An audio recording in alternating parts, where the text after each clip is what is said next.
আসসালামু আলাইকুম এভরিওয়ান, আপনারা সবাই কেমন আছেন? আশা করি সকলেই ভালো আছেন। আজকের ভিডিওটি আমি নিয়ে এসেছি আপনাদের জন্য। আপনাদের কাছে যদি রেডমি নোট 12 মোবাইলটি থাকে, তো আজকের সেটিংটি আপনাদের জন্য।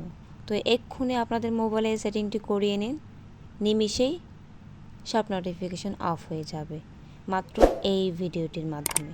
তো প্রথমে আপনি যাবেন, আপনি যদি চান আপনার মোবাইলে নোটিফিকেশন অফ রাখবেন, বারবার ডিস্টার্ব করছে, সো সেই জন্য এই সেটিংটা আপনাকে এক্ষুনি করে নিতে হবে।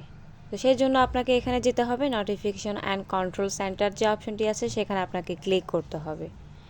এর পরের অপশনটি এখানে অ্যাপ নোটিফিকেশন যে লেখাটি আছে সেখানে আমরা আবার ক্লিক করব। তো ক্লিক করার পরে গিয়ে আমাদের সামনে আরও একটি ইন্টারফেস চলে আসবে। এরপরে গিয়ে আপনি আপনার মোবাইলের যে অ্যাপটির নোটিফিকেশনে খুবই বিরক্ত হয়ে যাচ্ছেন সেই অ্যাপগুলোর পাশে এগুলো থাকবে। তো আপনি চাইবেন যেটা অফ করবেন সেটা আপনি অফ করতে পারবেন। তো আজকের ভিডিওটি যদি আপনাদের ভালো লেগে থাকে অবশ্যই একটি লাইক করবেন এবং আমার চ্যানেলটিকে সাবস্ক্রাইব করে পাশে থাকা অল বাটনে ক্লিক করে রাখবেন, যাতে পরবর্তী ভিডিওগুলো আপলোড করার সাথে সাথে আপনাদের কাছে পৌঁছে যায়।